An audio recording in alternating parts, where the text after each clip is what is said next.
Hello everyone, and thank you for watching this special breaking news segment. If you've been watching, you know that for the past 6 months, before anyone in the media was discussing it, I've been warning you that the market is heading towards a major correction next year. A couple of months ago, I explained how the mortgage industry was going to negatively affect housing in 2014. Well, just the other day, on Friday, December 6th, the Federal Housing Administration, or simply FHA, announced that they were dropping the maximum limit on home loans in 650 counties. These maximum amounts are predicated on the median price home within that specific county. Now, the new limits range from only $271,000 to $625,000. Well, guess what?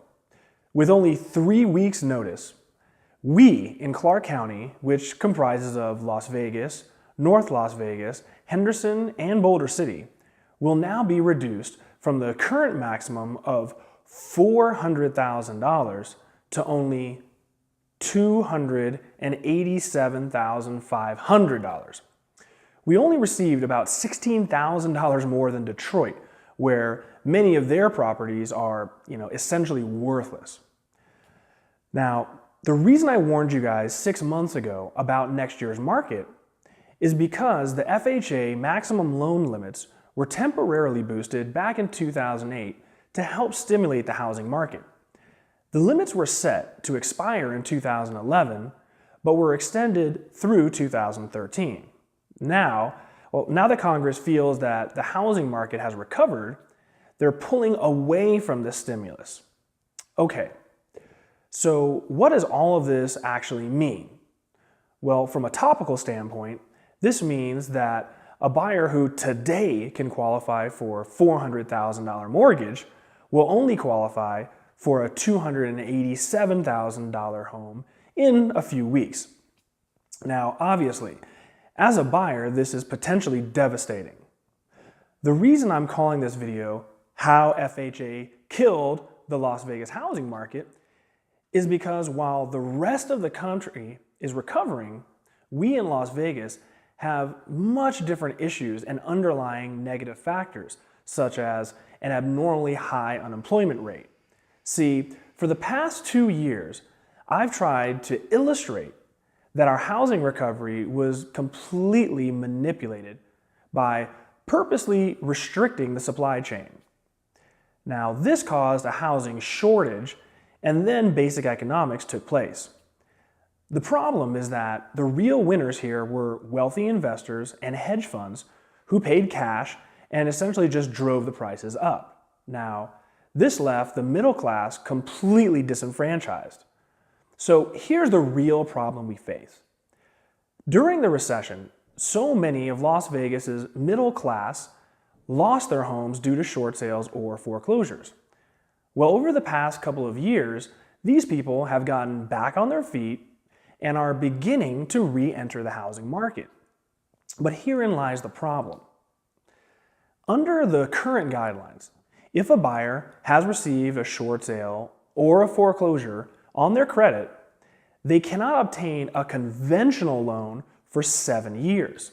As a result, many of these second-time buyers are re-entering the market with an FHA loan, since FHA only requires 3 years after a foreclosure or short sale.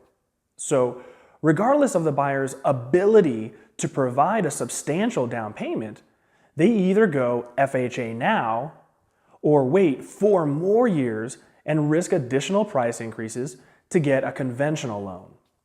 As you can guess, these buyers just simply go FHA. Well, 2 months ago, I explained to you that the conventional loans were reducing their debt-to-income ratios from 54% now down to 43% in January, thus reducing the debt-to-income ratios by 11%. Now, take a typical middle-class household income of $8,000 a month.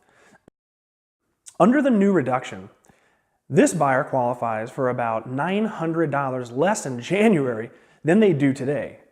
Considering every $10,000 you purchase equates to about $50 on your mortgage monthly.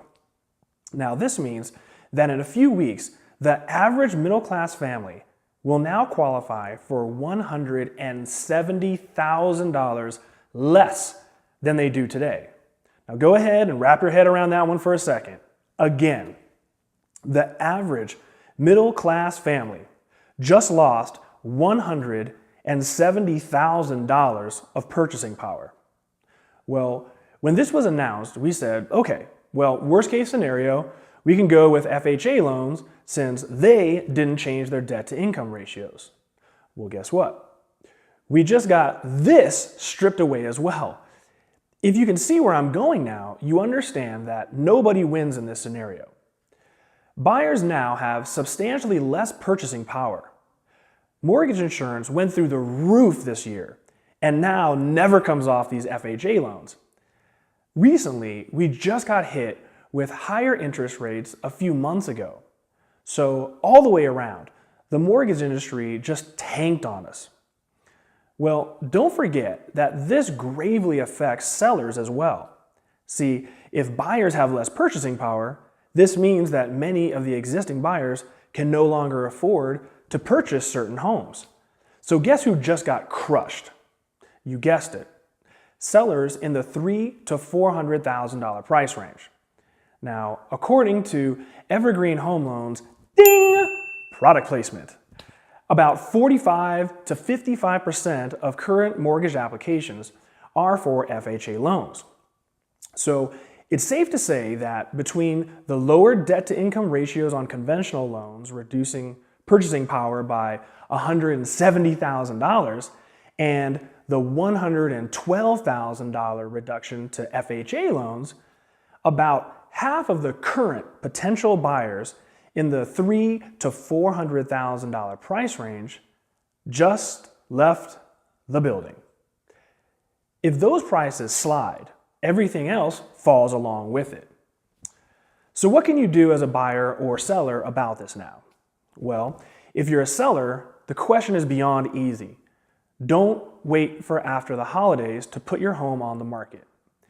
In 3 weeks, you may be losing half of your buyers. You can bet that you'll get less money for your home in this scenario. Now, nobody wants to show their home during the holiday season. I get that. But how much are you willing to pay for convenience? $10,000, $20,000, $30,000, $50,000? These are distinct possibilities if you wait until next year to list your house. Now, if you're a buyer, it gets a bit complicated. If you are currently approved in that $300,000 to $400,000 price range, you need to call me immediately or get with your current lender and check, and recheck your financials. You may easily find yourself unable to buy your dream home in 3 weeks from now. Unfortunately, if you are affected by these reductions, you need to find a home right now and get it under contract before this year is up. On the other hand, if you're a buyer who is completely unaffected by these changes, congratulations, you literally are the only winner here. I still maintain the same position I had 6 months ago when I stated that the housing market will correct itself next year. In the forthcoming weeks, buyers will get themselves into a frenzy and the market could potentially see a major run-up with all these people trying to close on their homes quickly. But the first quarter of next year could be potentially disastrous. Just think, many of these new homes have been sold to FHA buyers that are re-entering the market. Now, these buyers have large earnest money deposits and upgrade deposits on these homes that in 3 weeks they will no longer qualify for. There will be major problems that builders and sellers did not anticipate occurring. Many short sales will fall out of escrow once approved due to loan denials. Now, for those unaffected buyers, this will be a great opportunity to purchase and capitalize on price reductions and incentives. Now, as always, please feel free to contact me anytime with questions or concerns you have about this video or real estate in general. Thank you again for watching, and have a wonderful holiday season.